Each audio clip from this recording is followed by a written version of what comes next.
This podcast is proudly sponsored by Gyro Drilling. They provide world-class drilling solutions for all types of projects. They specialise in auger, aircore and RC drilling. Head to the team at Gyro Drilling for all your mining needs and see how they can help you with your upcoming project.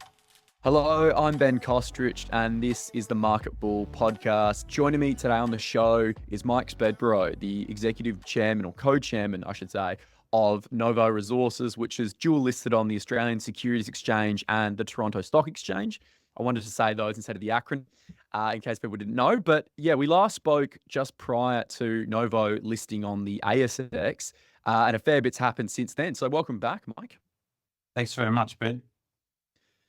So recapping, this last 12 months would have been quite an exciting and turbulent period of time, more from the markets, but also just, again, being dual listed and all the fun and excitement that comes with that. So just remind listeners a little bit about what Novo Resources is and how this last 12 months has been on the ASX.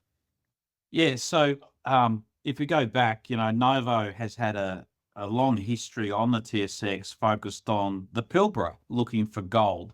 And, the original premise was looking for gold through conglomerates. Well, we've kind of really pivoted away from that. We completed, as you said, the ASX listing in September, and that was really to broaden our base. We're here in West Perth as our base. Our largest tenement package is in the Pilbara. We still have, over 6,000 square kilometres of tenure, so it's huge. And we've got our project in Victoria. So it made sense to move to the ASX. So we have done that now. Somewhere around about 80 to 90 million of our shareholding is on the ASX and trading.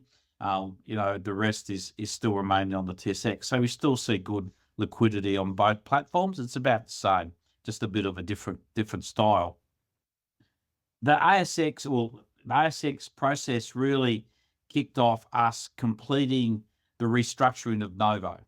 So where we saw ourselves, at the end of December, a pretty good Christmas party, because by then we'd actually sold our Nullagine gold operation, which we'd put into care and maintenance. So that's good. That took the costs out. We didn't see it core business. We didn't see that there was an opportunity to restart and give shareholder value. So it was good to sell that and to clean the balance sheet because of a big rehab. As part of the IPO process, we did a great joint venture deal, which I'm sure we'll talk about later with De Grey. So that was, really seen in that quarter four, De Grey getting into doing some more exploration on our Becher Project. We did a great lithium deal with SQM, the Chilean lithium explorer, developer and producer. So that brought $10 million into the balance sheet. And we kind of matured our relationship with Lightam, which is our other lithium joint venture. So it was a really super big closeout to the year with all of those transactions, cleaning the balance sheet, which meant January we really finally completed the work, which is really good. So where you find us now, end of June, let's say, we've got about $13 million Australian in the bank. So that's unusual for a junior explorer. But we do have this eclectic investment portfolio that's around about $45 million Australian, which we hope to monetize over the next 18 months. So we're in a good position financially. And, we've been executing an exploration program that we plan to do. But importantly, which we should talk about later, we are out there looking for projects. Okay. Well, we'll circle in first on the De Grey because that's the Becher Project, which I remember when we talked, that was part of the highlight of the IPO was De Grey and Novo Resources exploring this. And for those that are not sure with some of the details, can you just elaborate a bit more on what that project entails, whereabouts it is? And there's a bit of funding coming in from their side, which really helps, as you said, for a exploration company facilitating a lot of that development. Talk us through what's been unfolding with it. Yeah, so the Becher Project and the joint venture involved 1,000 square kilometres, which is still a huge bit of ground. And we're in the process of forming a joint venture with De Grey. Now, we've had those tenements for a while. Our team late 2022, early 2023, had done enough work to really show that we were seeing similar geological characteristics, mineralogy, vectoring, all those good geological stuff that was similar to what De Grey had seen in Hemi. And Hemi's only 28 kilometres away from Becher. More excitingly, it's only 5 kilometres away from their Whitnall resource and old pit. And that's important because that's what De Grey's talking about as the location for their second production hub. So given the right geology, etc., we understood that we would need to spend a lot of money developing this project up and exploration. And in the end, De Grey came in as a great partner. So not only did they invest in the IPO, but with the joint venture, they're spending $25 million within 4 years to earn 50%. And I talk a lot about that. It's an unusual joint venture because normally you see in the junior space, 70-30s, 80-20s. Well, it was really important to us that we maintained a big chunk of this joint venture. So, we've got 50%. So when the money's spent, obviously, Novo needs to make a choice on whether we continue to invest or whatever else. But location. It's right next to Hemi, 11 million ounce resource, same geology. It is a bit different because, people probably don't appreciate, you hear Hemi about 11 million ounces, but it's a big system, and it's a 1.5 gram system. So, you're not going to get 12 grams per tonne in your drill holes. You're going to build a big resource base sitting around 1.5. So that's what we're looking for at Becher. And De Grey have continued that work this year. We put out some results about a month ago. We'll continue to do results as they come through from the work of at Becher by De Grey. And, people don't realise, but they've got 2 rigs there at the moment. We announced that recently. So we actually call them our rigs, because it's part of our exploration program. They're there drilling 2 rigs on our behalf, which is important for Novo shareholders who've got leverage or kind of, some connection to that De Grey work, which is important. And again, I can't emphasize enough locations. So if you do find something and it looks good, no need for a processing plant. It's going to go into production units that De Grey will have produced by then or built. So Becher is exciting. It's great. It's while we're not doing the work, it's our tier 1 project. Yeah, again, a 50% JV is uncharacteristic for a lot of small caps. Usually it's you get the funding and you almost have to give away the whole body in order to get access to that cash. But that's a strategic sort of decision, and that was predominantly made quite early on with the board and the management, and even having those decisions with De Grey. Clearly they see an interest because, as you said, location, neurology to Hemi, and the potentials for this to expand. Over these next 4 years, how are you guys going to sort of, I guess, develop and continue to grow this joint venture? And you said you've got the drilling program or the drill rigs up there now. When you're talking about when these results and I guess the bigger picture gets painted, what sort of timeline and milestones are you expecting over there? Yeah, look, it's a bit hard to put a framework, but I think the most important thing is that our geological team have a great relationship with the De Grey team. So, this is a sharing of information. De Grey obviously have got more in-ground knowledge than anyone else in the country on the ground, so that's a good partner. So, look, we'll continue to work with them. And as I said, these are big systems. So this is not, you're not going to get a quick result that's going to spin up straight away. This is a long-term play. It's a good reason for shareholders to hang around for the story because as we saw, De Grey, people forget, it was almost broke and drilled a couple of deep RC holes and bang, here we are. We're looking for the same excitement, but it's not necessarily going to happen, tomorrow night. It'd be terrible to use an analogy, but it's a bit like the Eagles. There's a rebuilding phase for a while, and Becher's like that. It's going to take a while to drill holes and grow the geology and the resource, but you couldn't get a better real estate in Western Australia at the moment. And you talked importantly about location. Talking about that, you said there's a processing plant and it's close to it, but I mean, that clearly entails that there's a fair bit of infrastructure and almost a community that's already been established out there. So talk about that as well being an importance instead of, as we're seeing a lot of these explorers that go out potentially to the middle of nowhere where everything has to be flown out every handful of days, so to speak. How important is that to separate yourselves from some of the other gold explorers that might be, in the middle of nowhere, politely speaking? Yeah, well, like other explorers, we've got ground in the Pilbara. We're drilling Nunyerry at the moment, and results will start to flow in, 4 to 5 weeks' time. But that is one of those classic Pilbara projects that it's not super remote, but it's a good 4 hours drive from Karratha on a dirt road, and a 30-kilometre track that we put in for drill rigs. So that's the classic Pilbara project. It's big, territory. As an explorer, it's exciting because you tend to be the first one there and really trying to put the geology. And, credit to De Grey. They've now completed the DFS.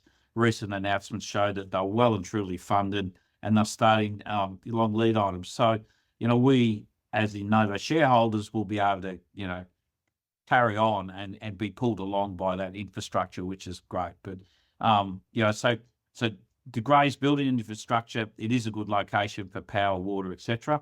But, we do have other projects that are exactly like that are exciting, but they are remote, which adds that extra complexity to them. We'll dive through those other projects. You said at the outset you have a few lithium, but also the gold projects that there'll be a flurry of results and drilling news coming out. Can you just sort of paint the picture of whereabouts those are in the Pilbara? And they're remote, but there's clearly going to be some other players in that somewhat near area, and what have they been doing? And just, discuss a little bit more about those projects. I'm not going to try and say their names. Yeah, so look, 2024 was really focused for us in the Pilbara on 4 areas. One was to go back to Nunyeri, which we drilled last year, late 2023. We did a fair amount of work post that drilling. We kind of liked the results. We thought the results really, drove us to make a decision to go back there. So we've been back there. People may not remember, but the Pilbara got hit with a lot of rain, kind of late season, and that held up our drilling program. But we finally got there. We're drilling. That program, as I said, will finish up in about 4 weeks' time, and we'll pull the geology together. So that's exciting.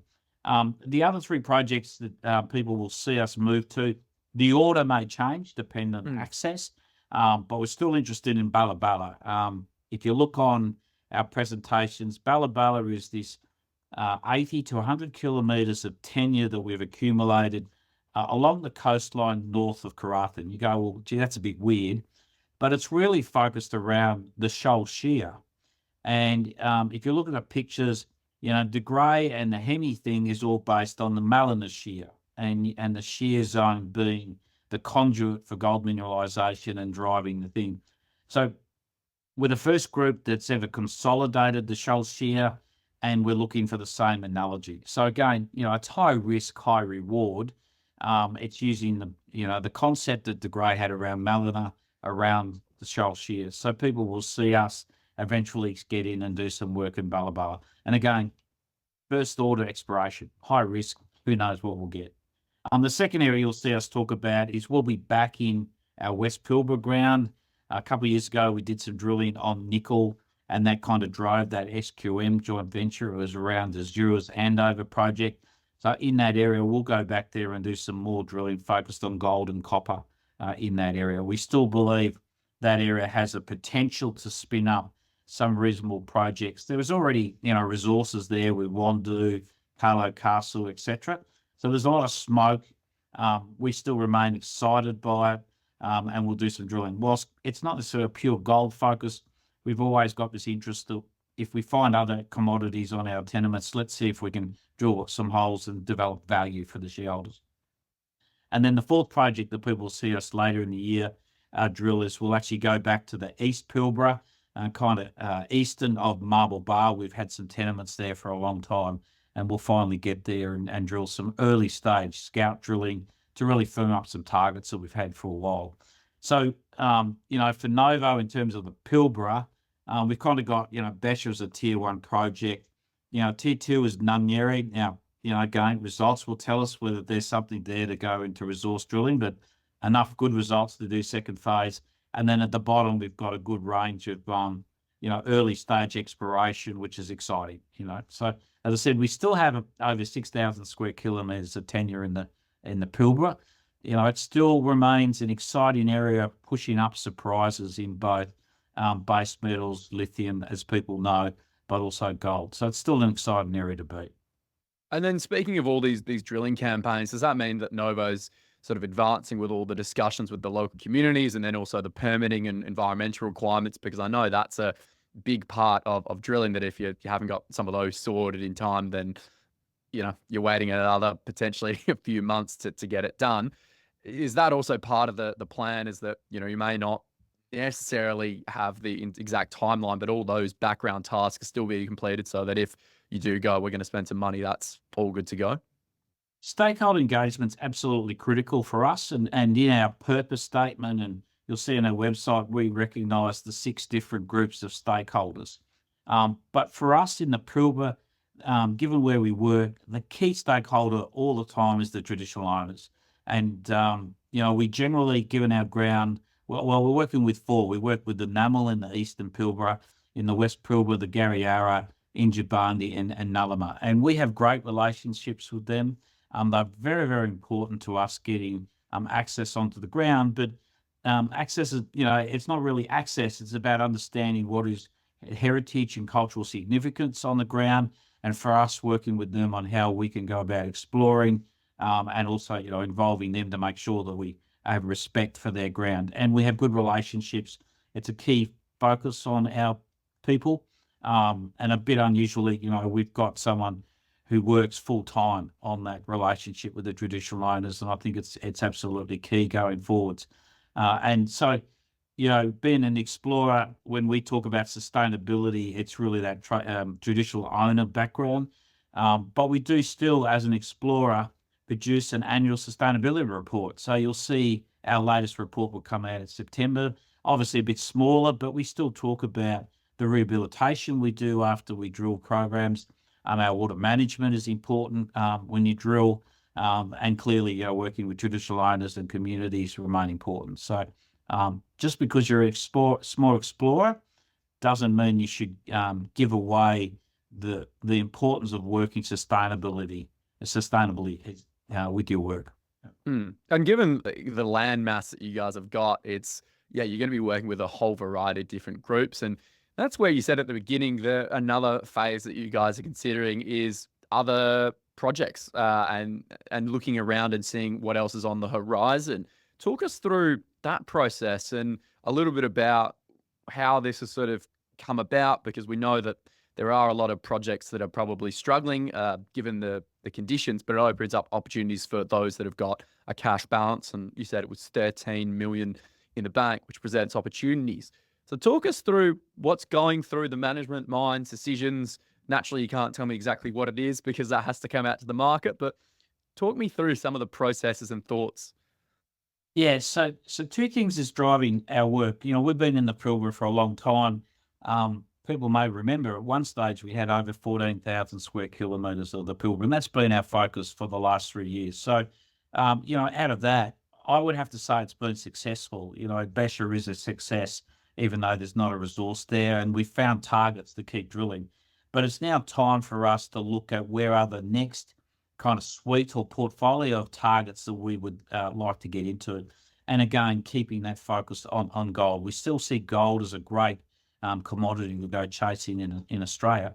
And unfortunately, given where the markets are, there are many juniors who've done some good work and haven't been able to advance projects. So we've got a fantastic globally experienced team who can bring that to it, but we also have a reasonable good balance sheet, both in the cash and investments, that we can work with parties, whether it's, purchasing a project or farming in or whatever else. So we're out there looking for the projects.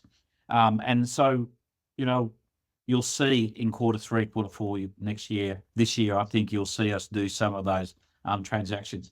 But it's tough work, There are a lot of projects in Australia, everything from early stage exploration where someone's done 6 or 7 drill holes all the way up to a PFS. If you look at that zone, that's kind of where we're playing at and having a look. And we've got a great team that does a great job, and, we're kind of looking projects that we think add value to the Novo shareholders. I think one of the sad things we're finding is juniors are struggling to get funding. And whilst there are a lot of juniors that call themselves explorers, some of them are really focused on what I call extended brownfields. Their work might be within 150 kilometres of existing processing plant, and that's great. Well, Novo's really more excited about looking at the areas beyond 150 kilometers from an existing processing plant. So real greenfield stuff.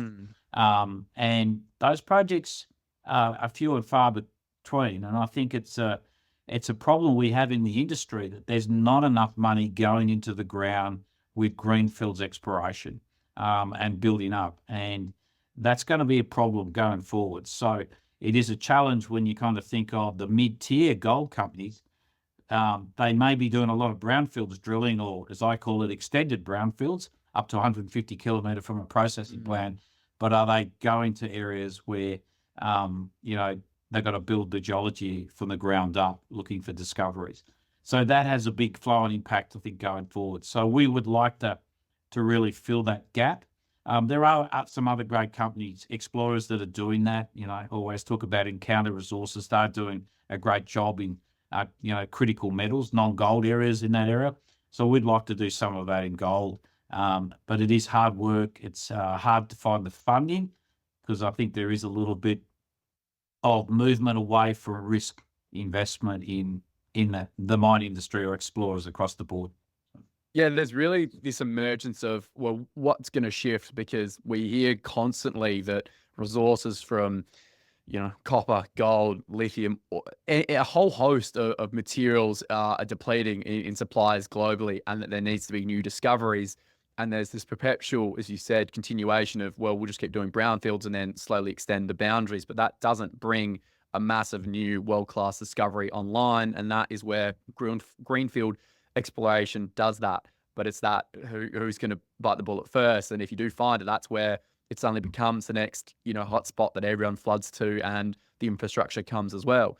And that's inevitably what we're slowly progressing to, as we see so many countries become much more pro-mining and exploration. But the funding is the key that needs to come into it.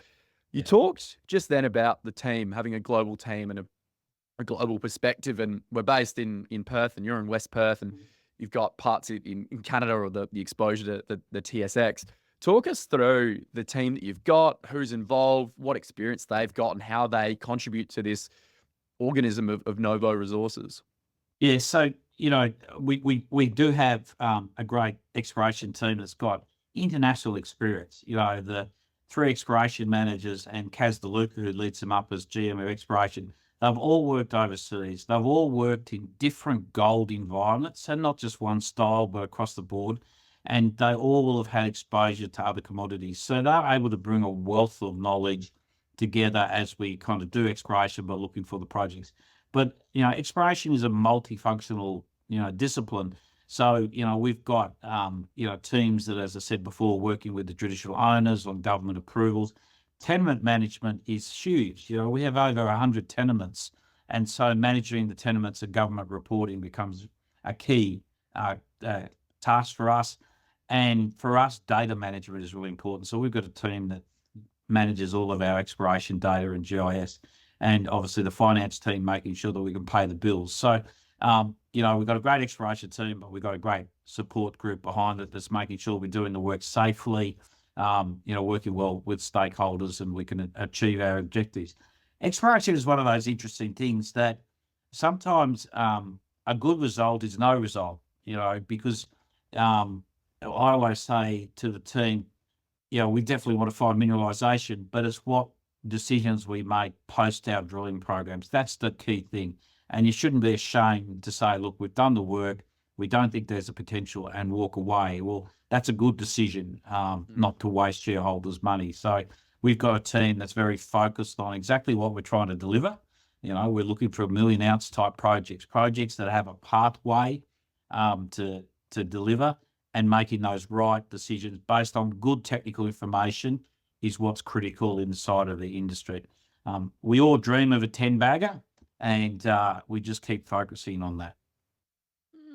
And moving forward now, if you come back, we speak in 12 months, and there were certain things that we talked about today that you would have loved people to remember, the key takeaways, as I call them.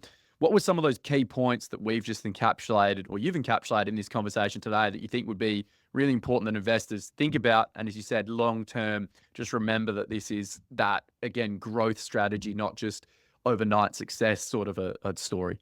Yeah, well, the key for Novo is we are an exploration company. We are going to revolve, might be a bit of a word, or work through portfolios. Just people shouldn't be frightened that Novo drops down a portfolio. It is about the team and about our ability to put that team together and continually work through a whole range of tenements and projects. So people will continue to see that. I'm hoping in 12 months' time, people will have seen that we found some good projects or we've drilled some good projects, and you can see that value. And as I said, sometimes it takes a long time. De Grey was at Hemi for many years before they found the discovery, but they were resilient. And, in exploration, it is like that. It's not like production where you start up and off you go day in, day out. You are continually looking for opportunities and, as I said, making the right decision. So people should see that. And, we've talked about Pilbara, but we can't leave without talking about Victoria. So, we've got our Belltopper project there. We've just completed this year's drilling campaign, drilled over 2,000 metres of diamond core. We put the results out. People will see in about 4 to 5 weeks what those results actually mean geologically, but also what does it mean for the pathway on the potential for the project. And, we took over 100% ownership of this project a bit over 18 months, and our team's done a fantastic job. I'm now very excited about what I'm seeing in terms of the geology. I think for the first time, people have got a really good handle on what's happening there, and that only leads to good decisions in terms of drilling and exploration. So people should continually see more updates on the Pilbara, pluses and minuses and how we go. You'll see what we decide to do next with Belltopper, and then, as I said, our project generation project that we're out there looking for opportunities. So the news flow is going to be quite substantial over the coming 12 months. And as expected for those, they can go to the ASX and the TSX to read the announcements. But where else can investors or listeners follow the company, stay in contact, potentially reach out to you, and really just learn more about the company? Yeah, definitely. Great. Normal, grab on the website. We've got our info line there. We always continually do a lot of videos like this one and catch up. And, I think it is an exciting time. Gold price is good. No one is talking about the gold price coming off. There could be different measures of how high it might go, but no one's talking about it dropping off. So I always say that, a good investment portfolio should have a good balance, and you should always have a good gold explorer in your portfolio. And Novo's the pick. Fantastic. Well, thank you so much, Mike, for speaking with me. Again, there is going to be a lot happening, and I'm looking forward to touching base in the future and seeing what has been progressing and all the evolutions of Novo Resources. But thank you for taking the time to speak with me today on the show. Yeah, thanks very much, Ben. Always a pleasure. Thanks for listening to the Marketable Podcast. Please remember that the topics and stocks discussed in this podcast are not financial advice. If you enjoyed this episode, please make sure to like, share, and follow. You can follow The Market Bull on all our socials and keep up to date with global market insights.